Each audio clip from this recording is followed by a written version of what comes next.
வணக்கம் நண்பர்களே, welcome to Maha's learning hub. நான் மகராஜன். தினமும் ஒரு யூஸ்ஃபுல் வீடியோ போடுவோம். நீங்கள் நம்ம சேனலுக்கு முதல் முறையா வரீங்களா அப்படின்னா உடனே சப்ஸ்கிரைப் பட்டனை பிரஸ் பண்ணுங்க, அந்த பெல் ஐக்கானை பிரஸ் பண்ணுங்க. அப்போதான் நான் அப்லோட் பண்ற வீடியோ உங்களுக்கு உடனடியாக நோட்டிபிகேஷனா வரும். இது ஃப்ரீ தான். முழு வீடியோவையும் ஸ்கிப் பண்ணாம பாருங்கள். சரி, வாங்க வீடியோக்குள் போகலாம். Hello guys, thanks for being in my channel. நம்ம என்ன பண்ண போகிறோம் அப்படின்னா ISO 9001 அப்படின்றத ஒரு சீரீஸாக நான் இங்கே போடுறேன்.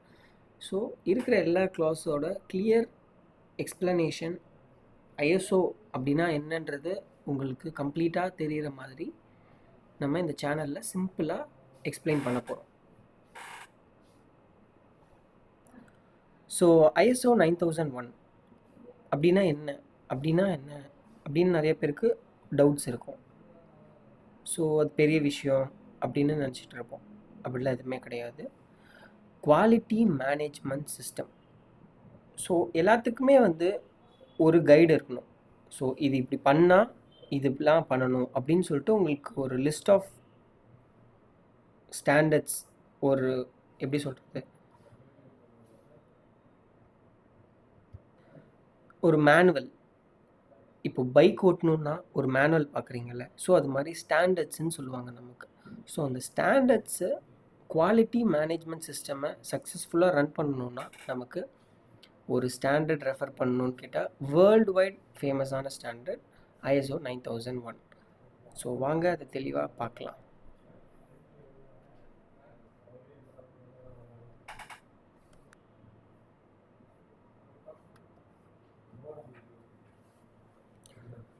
ஓகே, ஸோ குவாலிட்டி மேனேஜ்மெண்ட் எதுக்கு வேணும்? ஒரு குவாலிட்டி எதுக்கு வேணும்? எனி ப்ராடக்டில், இல்லை நம்ம வாழ்க்கையே எடுத்துக்கோங்க. இப்போது லெஃப்ட் சைடில் இருக்குது பார்த்தீங்களா, ஒரே ப்ராப்ளம்ஸ் இதெல்லாம் இருக்குது. ஸோ இப்படி இருந்தால் உங்களுக்கு ஓகேவா, இல்லை ப்ரிசைஸாக இருக்கணுமா உங்கள் வாழ்க்கை? ஸோ ஒரு பிஸ்னஸ்ன்னு எடுத்துக்கிட்டிங்க அப்படின்னா, க்ரோயிங் பிஸ்னஸ் பிரிங்ஸ் கேயாஸ். அது கரெக்டாக பிஸ்னஸ் பண்ணுறவங்களுக்கு தெரியும். இப்போ பிஸ்னஸ் அறக்க பறக்க ஆரம்பிச்சிருப்பாங்க. ஸோ உள்ளே இறங்கி பார்த்ததுக்கப்புறம் தான் தெரியும் அதில் நிறைய பிரச்சனை இருக்குது, எப்படி பண்ணணுன்னு தெரியாது. ஸோ நிறைய குழப்பம் இருக்கும், நடுவில் போய் ஸ்டக் ஆகிடுவாங்க, அப்புறம் பிஸ்னஸை இழுத்து மூடிடுவாங்க. ஸோ இந்த மாதிரி நம்ம எங்கேயுமே நடுவில் நின்றுட்டு யோசிச்சுட்டு பிஸ்னஸை க்ளோஸ் பண்ணாமல் இருக்கணும் அப்படின்னா நமக்கு ISO 9001 ஸ்டாண்டர்டை ஃபாலோ பண்ணி நம்ம ஒரு சிஸ்டம் க்ரியேட் பண்ணிட்டோம் அப்படின்னா அந்த பிஸ்னஸ் என்றைக்குமே க்ளோஸ் ஆகாது. அதுதான் இந்த பிக்சரில் சொல்லியிருக்காங்க. ஒரு பிஸ்னஸ் எப்போவுமே டெவலப் பண்ணுறது பிரச்சனையாக இருக்கும் அப்படின்னு. ஆனால் அது அப்படி கிடையாது. நம்ம ஸ்டாண்டர்டை ஃபாலோ பண்ணுறோம் அப்படின்னா the system for absolute precision. So word precision அப்படின்னா என்ன அப்படின்றத கமெண்ட்டில் சொல்லுங்கள்.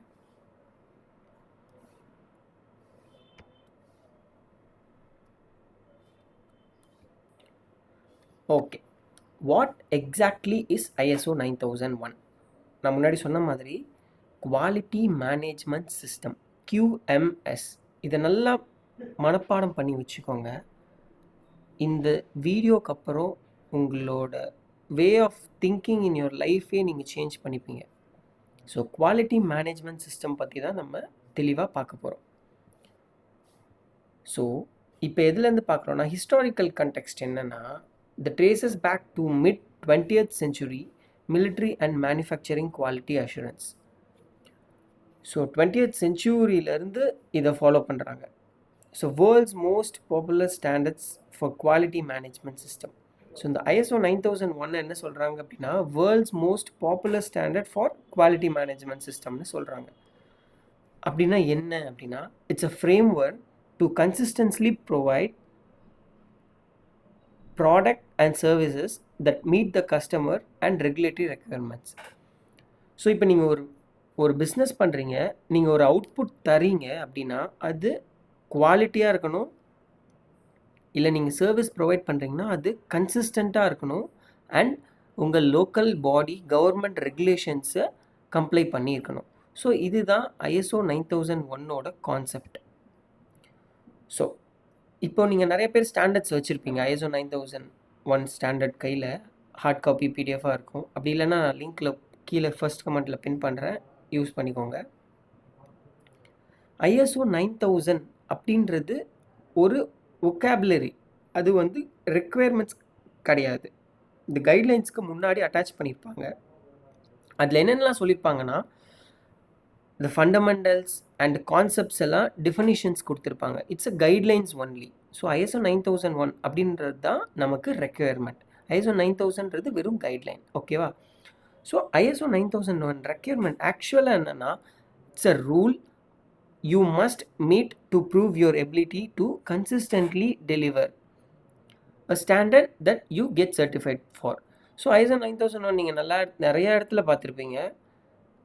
நீங்கள் வீட்டுக்கு வாங்குகிற பொருளாக இருந்தால் கூட அதோட பேக்ரவுண்ட் கவரில் செக் பண்ணிங்கன்னா ISO 9001 சர்டிஃபைட் கம்பெனி அப்படின்னு போட்டிருப்பாங்க. இல்லை நிறையா ஆன்லைன் வெப்சைட்ஸ் பார்த்தீங்கன்னா ISO 9000 சர்டிஃபைட் கம்பெனி அப்படின்னு சொல்லியிருக்காங்க. ஸோ இதுலேருந்து என்ன கிடைக்கும் அப்படின்னா, ஒரு ISO 9001 சர்டிஃபைட் கம்பெனி அப்படின்னா ஓகே, நான் இந்த ரூல்ஸ் எல்லாத்தையுமே ஃபாலோ பண்ணி அவங்க ஒரு கம்பெனியை நடத்துகிறாங்க, அவங்கக்கிட்ட ஒரு சிஸ்டம் இருக்குது அப்படின்றப்போ ஒரு கஸ்டமருக்கு நிறைய ஒரு ட்ரஸ்ட் பில்ட் ஆகும். சரி, வாங்க அது தெளிவாக பார்க்கலாம். So what does it matter, sorry why does it matter? So இப்போ என்ன பண்ணுறீங்க அப்படின்னா, இது ஏன் உங்களுக்கு முக்கியம் அப்படின்னா, இப்போ உங்ககிட்ட இப்போ நீங்கள் வந்து ISO 9001 சர்டிஃபைடு கம்பெனின்னு வச்சுக்கோங்க. ஸோ ஆப்வியஸாக உங்ககிட்ட என்னென்னலாம் இருக்குன்னா, வர கான்ட்ராக்ட்ஸு இப்போ நார்மலாக ISO சர்டிஃபைட் இல்லாத ஒரு கம்பெனிக்கு உங்களுக்கும் என்ன வித்தியாசம் அப்படின்னா, ஒரு வெல் நோன் இல்லை சாதாரண மக்களாகவே இருக்கட்டுமே, இது ஒரு சர்டிஃபைடு கம்பெனிப்பா அப்படின்னு புது கான்ட்ராக்ட் இருந்தால் கூட உங்களுக்கு தான் வரும். ஸோ குளோபல் சப்ளை செயின் இதுக்கு ரொம்ப முக்கியமான எதிர்பார்ப்பு ISO 9001 சர்டிஃபைடு இருக்கணுன்றது. ஸோ நீங்கள் என்ஹான்ஸ்டு கஸ்டமர் சாட்டிஸ்ஃபேக்ஷன், கன்சிஸ்டண்ட்டாக உங்கள் கஸ்டமரோட எக்ஸ்பெக்டேஷனை நீங்கள் மீட் பண்ணுவீங்க. ஏன்னா உங்கள்கிட்ட சிஸ்டம் இருக்குது. அப்புறம் ஒரு ஸ்ட்ரக்சரல் ப்ராசஸ் கொண்டு வருவீங்க. இப்போ உங்கள் டீமில் ஒரு 10 பேர் இருக்காங்க அப்படின்னா, யாருக்காவது ஒரு நாலேஜ் அதுலேருந்து அவங்களுக்கு இருக்க எக்ஸ்ட்ரா நாலேஜை இன்புட்டாக கொடுக்குறாங்க அப்படின்னா, சும்மா அது வார்த்தையோடு போயிடாமல் அதை ஒரு டாக்குமெண்ட் பண்ணி அதை ரிப்பீட்டபிள் சிஸ்டமாக மாற்றுறது. ஸோ அதுக்கு உங்களுக்கு ஒரு சிஸ்டம் தேவை. இப்போ உங்ககிட்ட அந்த சிஸ்டம் இருக்குது. So easier complaints. அடுத்து என்னென்னா, build a baseline for meeting strict statutory and regulatory requirement.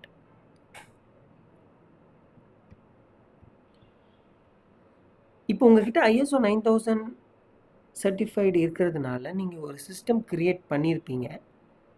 அந்த ஸ்ட்ரிக்ட் ரெகுலேட்டரி மீட்டிங்ஸ் இது எல்லாத்தையுமே அது கம்ப்ளைண்ட்ஸ் பண்ணியிருக்கோம். ஸோ மெயினான ஒரு பார்ட்டுக்கு வந்திருக்கோம். ஸோ இது என்னென்னா, PDCA cycle, plan do check act. இதுதான் அந்த PDCAன்ற சைக்கிள். இது உங்கள் எல்லாருக்குமே மேக்ஸிமம் கேள்விப்பட்டிருப்பீங்க. கேள்விப்படாதவங்க வாங்க தெரிஞ்சுக்கலாம். ஸோ எட்வர்ட் டெமின் இவர் தான் இந்த பிளான் டூ செக் ஆக்ட் அப்படின்ற சைக்கிள் உருவாக்குனாரு, நம்மக்கிட்ட தந்தார். இதை டெமிங் சைக்கிள்னு கூட சொல்லுவாங்க. ஸோ ஒரு விஷயம் எடுத்துக்கோங்க, இப்போ வடிவேலு சொல்லுவார்ல, என்ன விஷயம் பண்ணாலும் பிளான் பண்ணி பண்ணணும்னு. ஸோ அதே மாதிரி தான் இந்த சிஸ்டம்க்கு எதுவாக இருந்தாலும் நம்ம ஃபஸ்ட்டு பிளான் பண்ணுறோம், அப்புறம் அதை நடத்தி காட்டுறோம், அப்புறம் அதில் என்ன பிரச்சனை வருன்றத செக் பண்ணுறோம், அப்புறம் அதுக்கேற்ற மாதிரி நம்ம ஆக்ட் பண்ணுறோம். ஸோ இதுதான் இந்த சைக்கிள். ஸோ பிளானில் என்னென்னலாம் வரும்னா, ஒரு புதுசாக எஸ்டாப்ளிஷ் பண்ணுறோம், இல்லை ஏதாவது ஒரு புது ரிஸ்க் இருக்குன்றதை நம்ம ஐடென்டிஃபை பண்ணுறோம். ஸோ இதெல்லாம் பிளான் பண்ணுறோம், என்ன பண்ண போகிறோம், ஏது பண்ண போகிறோன்றத.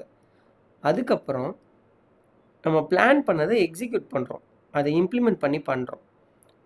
இம்ப்ளிமெண்ட் பண்ணதுக்கப்புறம் அப்படியே விட முடியாதுல்ல, ஸோ அதை மானிட்டர் பண்ணுவோம், என்னென்ன பண்ணுறோம், அப்புறம் மெஷர் பண்ணி அப்புறம் எவாலுவேட் பண்ணுறப்போ ஒரு சில இம்ப்ரூவ்மெண்ட் பாயிண்ட்ஸ் கிடைக்கும். ஸோ அந்த பாயிண்ட்ஸை நம்ம திருப்பி நடவடிக்கை எடுக்கிறது தான் நம்ம ஆக்ட்னு சொல்லுவோம். So take action to improve the performance. So இது பண்ணுறது தான் ஆக்ட். ஸோ இந்த சைக்கிள் எப்போவுமே ரொட்டேட் ஆகிட்டே இருக்கும். ஸோ எக்ஸாம்பிள் சொல்லணுன்னா, இப்போது நீங்கள் ஒரு கம்பெனி வச்சுருக்கீங்க, எப்படி கம்பெனி நடத்தணும், எப்படி கம்பெனியில் என்ன பண்ணுறோம் அப்படின்றத நீங்கள் பிளான் பண்ணுவீங்க. பிளான் பண்ணதுக்கப்புறம் கம்பெனிக்கு அந்த ப்ராசஸை கொண்டு வருவீங்க. கொண்டு வந்ததுக்கப்புறம் அப்போ உங்களுக்கு நீங்கள் பிளான் பண்ணும் போதோ அதை இம்ப்ளிமெண்ட் பண்ணும் போதோ உங்களுக்கு தெரிஞ்சிருக்காது. ஸோ அந்த மாதிரி விஷயத்தெல்லாம் அனலைஸ் பண்ணுறதுக்கு இப்போ டேட்டா ரன் பண்ணியிருப்பீங்க, ரெக்கார்ட் பண்ணியிருப்பீங்க. ஸோ அதை பேஸ் பண்ணி ஒரு அனலைசிஸ் பண்ணுவீங்க. அந்த அனலைசிஸை வச்சு அதில் என்னென்ன இன்னும் இம்ப்ரூவ்மெண்ட் பண்ணால் நம்ம ஆப்ஜெக்டிவை அச்சீவ் பண்ண முடியுன்றதை பார்த்து அதை இம்ப்ரூவ்மெண்ட் பண்ணி ஆக்ட் பண்ணுவீங்க. ஸோ இந்த சைக்கிள் கண்டினியூஸாக ரன் ஆகிட்டே இருக்கும். PDCA சைக்கிள் இது உங்கள் லைஃபுக்கும் ரொம்ப முக்கியமான சைக்கிள்.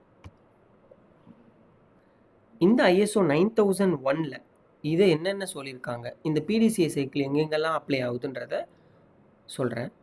ஸோ பிளான் அப்படின்ற ஃபேஸ் பார்த்தீங்கன்னா கிளாஸ் 4, 5, 6, 7ல் சொல்லியிருப்பாங்க. இந்த கிளாஸஸில் இதெல்லாம் சொல்லியிருப்பாங்க.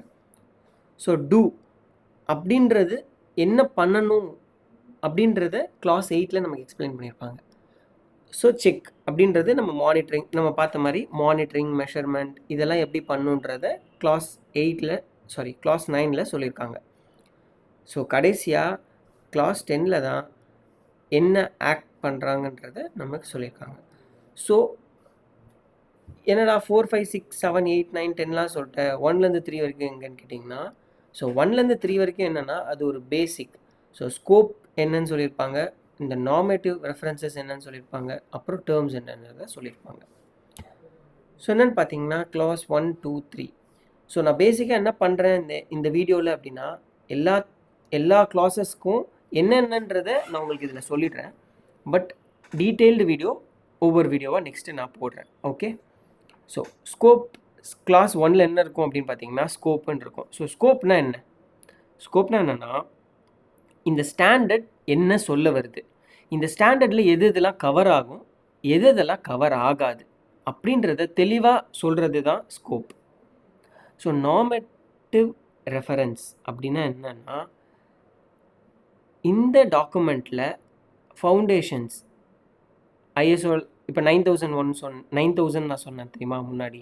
ஸோ அது மாதிரி இருக்கிறத ஜஸ்ட் ரெஃபரன்ஸ்க்கு யூஸ் பண்ணுறத இங்கே போட்டிருப்பாங்க. ஸோ டேர்ம்ஸ் அண்ட் டெஃபினேஷன்ஸ் உங்களுக்கே தெரியும். ஸோ இந்த இந்த ஸ்டாண்டர்ட்ஸ்க்குள்ளே என்னென்ன டெஃபினேஷன்ஸ் இருக்கோ இல்லை வொக்காபுலரி இருக்கோ அதை தெளிவாக இதில் எக்ஸ்பிளைன் பண்ணியிருப்பாங்க. வேறு எதுவும் இதில் இருக்காது. ஸோ ஃபஸ்ட்டு நம்ம பிளான் ஃபேஸ்க்கு வருவோம். ஸோ இதெல்லாமே இந்த பிளான் ஃபேஸ்க்குள்ளே வந்துடும். கிளாஸ் 4ல் என்ன சொல்லியிருப்பாங்க அப்படின்னா கான்டெக்ஸ்ட் ஆஃப் த ஆர்கனைசேஷன், இதை பற்றி தான் நமக்கு சொல்லியிருப்பாங்க கிளாஸ் 4ல். What are your internal and external issues, who are your interested parties, what is the scope of your system. So இதை எக்ஸ்பிளைன் பண்ணுறது தான் இந்த கான்டெக்ஸ்ட் ஆஃப் த ஆர்கனைசேஷன். இப்போ நீங்கள் ஒரு கம்பெனி நடத்துகிறீங்கன்னு வச்சுக்கோங்க, எதெல்லாம் உங்களோட இன்டர்னல் இஷ்யூ அண்ட் எதெல்லாம் உங்களோட எக்ஸ்டர்னல் இஷ்யூ அப்படின்றது உங்களுக்கு தெரிஞ்சிருக்கணும். இதெல்லாம் பிளானிங் ஃபேஸில் நமக்கு கன்ஃபார்மாக தெரிஞ்சிருக்க வேண்டிய விஷயம். So who are your interested parties. So நிறைய பேருக்கு டவுட் இருக்கும், இன்ட்ரெஸ்டட் பார்ட்டிஸ்னால் என்னென்னா. ஸோ இங்கே பாருங்கள், இப்போ இன்டர்னல் எக்ஸ்டர்னல் இஷ்யூஸ் அப்படின்றப்போ, இப்போ நீங்கள் ஒரு கம்பெனி வச்சுருக்கீங்க, உங்கள் கம்பெனிக்கு உள்ள எனக்கு இந்த மிஷின் வேணும், இது நடத்தணுன்னா எனக்கு பவர் சப்ளை வேணும், இது வேணுன்றப்போ இதெல்லாமே இல்லை அப்படின்றப்ப அது இன்டர்னல் இஷ்யூ. இதுவே இப்போ நீங்கள் உங்கள் கம்பெனி இருக்குது, வெளியே உங்களுக்கு டிரான்ஸ்ஃபார்மர் வெடிச்சிருச்சு, இல்லை டிரான்ஸ்போர்ட்டேஷன் ப்ராப்ளம் இருக்குது, இல்லை உங்களுக்கு எக்ஸ்டர்னலாக உங்கள் கம்பெனிலேருந்து வெளியே இருந்து வர ப்ராப்ளம்ஸ் எல்லாமே உங்களோட எக்ஸ்டர்னல் இஷ்யூஸ்.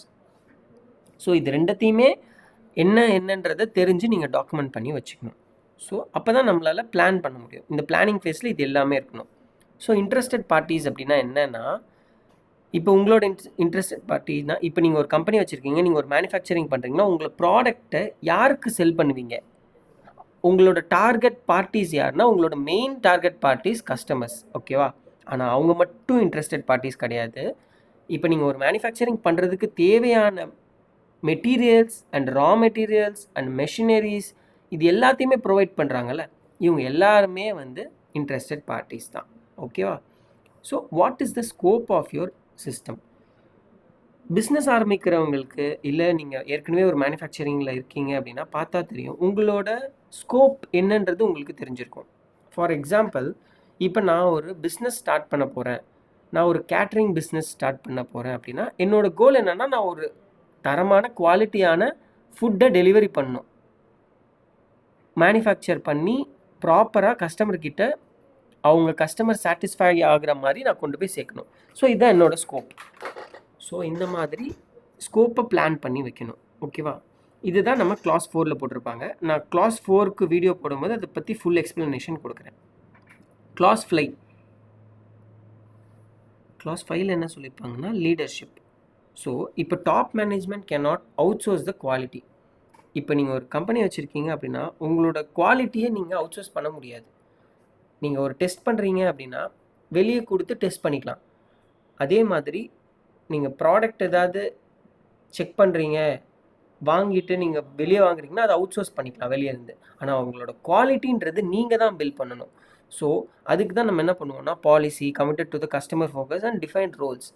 உங்கள் டீம்ன்றதை ஒன்று டெவலப் பண்ணி இவங்கவுங்களுக்கு இந்த ரோலுன்றதை மானிட்டர் பண்ணி அதுக்கு ஒரு லீடர்ஷிப் கொடுக்கறத பற்றி தான் நம்ம கிளாஸ் 5ல் சொல்லியிருப்பாங்க. ஸோ நம்ம கிளாஸ் 6க்கு வருவோம். இதுவும் பிளான் ஃபேஸ் தான். ஸோ ரிஸ்க் பேஸ்டு திங்கிங் இதுதான் இந்த புது ஸ்டாண்டர்ட்ஸில் கொடுத்துருப்பாங்க. To identify risk and opportunities. Risk and opportunities பற்றி தனி வீடியோவே போடலாம். நான் போட்டதுக்கப்புறம் இதே வீடியோஸில் லிங்க்கு நான் அட்டாச் பண்ணுறேன்.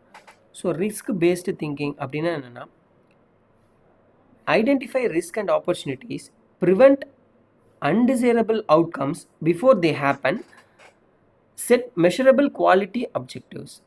ஸோ என்னென்னா இப்போது ரிஸ்க் பேஸ்டு திங்கிங்கில் என்ன பண்ணணும் அப்படின்னா எனி திங் இது இப்படி நடக்கலாம் அப்படின்னு ஒரு ஆப்பர்ச்சுனிட்டி இருந்தால் கூட அந்த ஒரு பாசிபிலிட்டிஸ்க்காக நம்ம அதை கன்சிடர் பண்ணி அப்படி நடந்தால் என்ன பண்ணுன்றதை நம்ம பிளான் பண்ணி வைக்கணும். ஸோ அதை பேஸ் பண்ணி தான் இருக்கும். ஸோ நம்ம இன்னும் டீட்டெயிலாக நம்ம அந்த கிளாஸ் பார்க்கும்போது நான் சொல்கிறேன். ஸோ கிளாஸ் 7 அதில் என்ன சொல்லியிருப்பாங்க அப்படின்னா ஸோ இந்த ப்ராசஸ்க்கு இவங்க தான் right person, resources, people, communication and documentations இதை பற்றி எல்லாத்தையும் கிளியராக நமக்கு சொல்லியிருப்பாங்க. ஸோ இவ்வளோ நேரம் நம்ம பிளான் ஃபேஸ் பார்த்தோம். அடுத்து டூ ஃபேஸ் என்னென்னன்றதை பார்க்கலாம். ஸோ கிளாஸ் 8ல் அதான் என்னென்னா நம்ம ஆப்ரேஷன்ஸ். ஸோ என்னென்னா அதுதான் actual work, designing, producing and delivering your product or services. இதுதான் நம்ம டூ. கரெக்டாக இது வரைக்கும் பிளான் பண்ணோம். அந்த பிளான் பண்ணதை வச்சு டிசைன் பண்ணி ப்ரொடியூஸ் பண்ணி நம்ம ப்ராடக்டை கஸ்டமர்கிட்ட டெலிவரி பண்ணுறது. ஸோ இதுதான் டூ ஃபேஸில் இருக்கும். Controlling external providers, managing your suppliers. So முன்னாடி நம்ம சொன்ன மாதிரி யார் யாருலான்றதை நம்ம ஐடென்டிஃபை பண்ணோம். கரெக்டாக நம்மளோட சப்ளையர் யார், நம்மளோட மேனுஃபேக்சரர் யார், ஸோ நம்ம ப்ராடக்ட்டை இது வாங்குகிற ப்ராடக்டோட மேனுஃபேக்சரர் யார், சப்ளையர், இது எல்லாத்தையுமே பார்த்துருந்தோம். ஸோ டூவில் என்ன பண்ணுவோம்னா அவங்களெல்லாம் கண்ட்ரோல் பண்ணுவோம். கண்ட்ரோல் இன் த சென்ஸ் நம்ம உண்மையிலே போயிட்டு அவங்கக்கிட்ட பர்ச்சேஸ் பண்ணிவிட்டு நம்ம ப்ராடக்ட்டை வாங்கிட்டு வர்றது. ஸோ இதெல்லாம் நம்ம கண்ட்ரோலில் வரும். So releasing a product only when criteria R மெட். இது நம்ம குவாலிட்டியில் வந்துடும். இப்போ ஒரு ப்ராடக்ட் நீங்கள் தயாரிக்கிறீங்க, அந்த தயாரித்த ப்ராடக்ட் ஃபார் எக்ஸாம்பிள் நான் சொல்கிறேன். இப்போ நீங்கள் ஒரு ஃபோன் மேனுஃபேக்சரிங் பண்ணுறீங்க அப்படின்னா அந்த ஃபோனில் நீங்கள் டெஸ்ட் பண்ணுவீங்க. இதெல்லாம் நம்ம ப்ராசஸ் இருக்குது, நான் பேசினா எனக்கு கால் போதா, இந்த இடத்துல டச் ஒர்க் ஆகுதா, டிஸ்பிளே ஒர்க் ஆகுதா, கேமரா ஃபங்க்ஷனிங் கரெக்டாக இருக்கா. ஸோ இதெல்லாம் டிஃபைன் பண்ணி ப்ராசஸ் பண்ணி செட் பண்ணியிருப்பாங்க. ஸோ அதெல்லாம் மீட் ஆச்சுனா மட்டும்தான் அதை ரிலீஸ் பண்ணுவாங்க. ஸோ இதை குவாலிட்டி செக்னு சொல்லுவாங்க. ஸோ அடுத்து செக் ஃபேஸில் என்ன பண்ணுவாங்கன்னா performance and evaluation. Are we doing what we promised. So இப்போ நான் ஃபோன் கம்பெனின்னு நான் சொன்னதை வச்சே பேசுகிறேன்.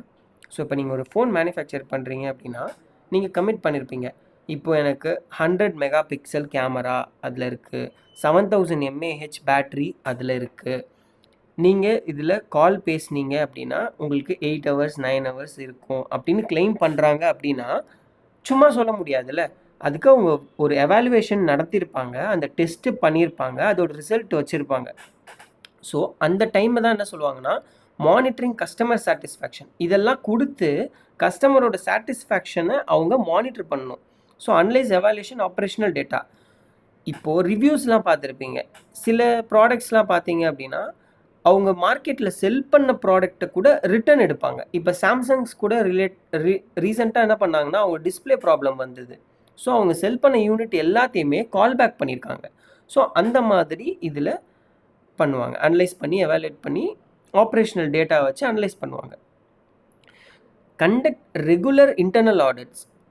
இப்போது உங்கள் டிபார்ட்மெண்ட் உங்களோட கம்பெனியில் இன்டர்னல் ஆடிட்ஸ்ன்னு கேள்விப்பட்டிருப்பீங்க. என்னென்னா உங்கள் டிபார்ட்மெண்ட் என்னென்ன வேலை பண்ணணுன்றத ஒரு செக்லிஸ்ட்டாக எடுத்து அந்தந்த வேலையை நீங்கள் கரெக்டாக பண்ணுறீங்களா அப்படின்றத ஒரு சர்டிஃபைட் ஆடிட்டர்ஸ் வச்சும் சில கம்பெனிஸ் பண்ணுவாங்க. இல்லை ஆடிட்டராக சர்டிஃபை ஆனவங்களே அந்த கம்பெனியில் வேலை பார்ப்பாங்க. ஸோ அவங்கள வச்சு டெஸ்ட் பண்ணுவாங்க. ஸோ இன்டர்னல் ஆடிட்டை செக் பண்ணிவிட்டு நீங்கள் எல்லாமே கரெக்டாக பண்ணுறீங்களா அப்படின்றத செக் பண்ணுறதுக்கு ஒரு செக் பாயிண்ட் வச்சுருக்கிறதுனால அது செக் ஃபேஸில் வருது. So hold formal management review meeting. So இதை பிஸ்னஸ் பண்ணுறவங்க, கம்பெனி வச்சுருக்கவங்க, இல்லை ஒரு கார்ப்பரேட் கம்பெனியில் வேலை பார்க்குறவங்களுக்கு தெரியும். ரெகுலர் மீட்டிங்ஸ் வச்சுப்பாங்க. ஏன்னா இதெல்லாம் டிஸ்கஸ் பண்ணுறதுக்கு டாப் மேனேஜ்மெண்ட்டுக்கு தெரியணுன்றதுக்காக. ஸோ ஆக்ட் ஃபேஸில் என்னென்ன இருக்குது? ஸோ இப்போ நீங்கள் என்ன பண்ணியிருக்கீங்க? பிளான் பண்ணீங்க, அப்புறம் அதை டூ பண்ணீங்க, அப்புறம் அதை செக் பண்ணீங்க, இப்போ ஆக்ட் பண்ணுறீங்க. ஆக்டில் என்ன அப்படின்னா கிளாஸ் 10ல் இம்ப்ரூவ்மெண்ட் பற்றி சொல்லியிருப்பாங்க. Fix and evaluate. இப்போ நான் ஃபோனுக்கே வரேன். ஃபோனை ஃபஸ்ட்டு என்னென்ன வேணுன்றதை பிளான் பண்ணுறாங்க, அப்புறம் ஃபோனை ரெடி பண்ணுறாங்க, அப்புறம் ஃபோனை செக் பண்ணுறாங்க, கஸ்டமர்கிட்ட ரிவ்யூ பார்த்து, இப்போ ப்ராப்ளம்ன்ற தெரிஞ்சதுக்கப்புறம் அதை ஆக்ட் பண்ணுறாங்கல்ல, ரீகால் பண்ணிவிட்டு அதை ஃபிக்ஸ் பண்ணுறாங்க, அப்புறம் ரீஎவாலுவேட் பண்ணுவாங்க. ஸோ இதை தான் இம்ப்ரூவ்மெண்ட்டுன்னு சொல்லுவாங்க. இப்போ அவங்க என்ன பண்ணியிருப்பாங்கன்னா அட்ரஸ் நான் கன்ஃபர்மிட்டிஸ் ஐடென்டிஃபைட். நான் சொன்னேன்ல இன்டர்னல் ஆடிட்னு சொன்னேன்னு. ஸோ இன்டர்னல் ஆடிட் போகிறப்ப அதில் நான் கன்ஃபர்மிட்டிஸை ஐடென்டிஃபை பண்ணுவாங்க. நான் கன்ஃபர்மிட்டிஸ்னால் ஒன்றும் இல்லை, ஒரு ஸ்டாண்டர்ட் என்ன சொல்லுதோ, உங்களோட ப்ரொசீஜர் என்ன சொல்லுதோ அதை நீங்கள் பண்ணலை அப்படின்னா அது ஒரு ப்ராப்ளமில் போய் முடியும். ஸோ அதை நான் கன்ஃபர்மிட்டிஸாக இனிஷியேட் பண்ணிவிட்டு அதுக்கு கரெக்டிவ் ஆக்ஷன்ஸை இம்ப்ளிமெண்ட் பண்ணுவாங்க.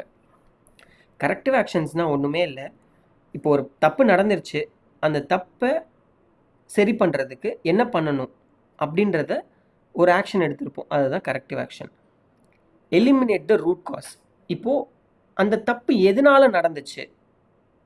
இப்போ டிஸ்பிளே ஒரு ப்ராப்ளம்னு சொன்னாங்க, ஏன் அந்த டிஸ்பிளே ப்ராப்ளம் வருது அப்படின்றத அவங்க ஐடென்டிஃபை பண்ணுவாங்க, ரூட் காஸை ஐடென்டிஃபை பண்ணுவாங்க.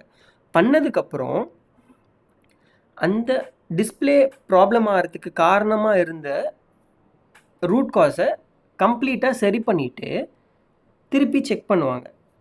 அதே மாதிரி ப்ரிவென்டிவ் ஆக்ஷன் எடுப்பாங்க. அது என்ன பண்ணுவாங்க அப்படின்னா, இப்போ இந்த மாதிரி டிஸ்பிளே இஷ்யூக்கு ஒரு ப்ராப்ளம்னு கண்டுபிடிச்சாங்களா, ஃப்யூச்சரில் வர ஃபோனுக்கு இதையும் செக் பாயிண்ட்டாக எடுத்து இந்த செக்கையும் சேர்த்து செக் பண்ணிவிட்டு அந்த ப்ராப்ளமே வராத மாதிரி ஃபிக்ஸ் பண்ணுவாங்க. Continuously improve the suitability, adequacy and effectiveness of the quality management system. So இதுதான் ஆக்ட். நம்ம இந்த கிளாஸ் 10 இம்ப்ரூவ்மெண்ட் ஸ்டேஜில் நம்ம இன்னும் தெளிவாக பார்க்கலாம். ஸோ இப்போ பேசிக்காக பார்த்துருப்பீங்க குவாலிட்டி மேனேஜ்மெண்ட் சிஸ்டம்னா என்னென்னு உங்களுக்கு ஒரு ஐடியா கிடச்சிருக்கும். ஸோ இதை எப்படி உங்கள் சர்டிஃபை வாங்குறது உங்கள் கம்பெனிக்கு அப்படின்னா, ஃபஸ்ட்டு ISO ஸ்டாண்டர்டை டவுன்லோட் பண்ணிக்கணும், கேப் அனலைசிஸ் பண்ணுவோம், assess current process against a standard. இப்போ அந்த ஸ்டாண்டர்டில் என்னென்ன கொடுத்துருப்பாங்கன்றதை லிஸ்ட் பண்ணிவிட்டு உங்களோட ப்ராசஸ்ஸு நீங்கள் என்ன பண்ண போகிறீங்க, உங்கள் கம்பெனிக்கு தேவையானதை அந்த ஸ்டாண்டர்ட்ஸோட கம்பேர் பண்ணணும். ஸோ அந்த கேப் அனலைசிஸை பண்ணதுக்கப்புறம் டாக்குமெண்டேஷன். ஸோ நீங்கள் ஸ்டாண்டர்ட் கம்பேர் பண்ணியிருப்பீங்க, உங்கள் ப்ராசஸ் என்னன்றது உங்களுக்கு தெரியும், அதை வச்சு ஒவ்வொரு SOP என்னென்ன பண்ண போகிறீங்கன்றதை ரிட்டன் ஸ்டேட்மெண்ட்டாக நீங்கள் ஒரு டாக்குமெண்ட் ரெடி பண்ணுறீங்க. பண்ணிட்டா போதுமா? பண்ணதுக்கப்புறம் அதுக்கு கண்ட்ரோல் பண்ணுறதுக்கு ஃபார்ம்ஸு, ரெஜிஸ்டர்ஸ்லாம் போட்டிருப்பீங்க. ஸோ அதெல்லாம் பண்ணணுன்னா நீங்கள் ரெக்கார்ட் பண்ணிட்டீங்க, பட் ஆனால் இம்ப்ளிமெண்ட் பண்ணணுன்னா எல்லாருக்குமே தெரியணும். ஸோ அதை இம்ப்ளிமெண்டேஷன் ஸ்டேஜுக்கு கொண்டு வரீங்க. உங்கள் எம்ப்ளாயீஸ் எல்லாருக்குமே அதை ட்ரெயின் பண்ணுறீங்க, இந்த நியூ ப்ராசஸை சிஸ்டம்குள்ளே கொண்டு வரீங்க. ஓகேவா? கொண்டு வந்ததுக்கப்புறம் அது கரெக்டாக போதான்னு தெரியணும்ல உங்களுக்கு.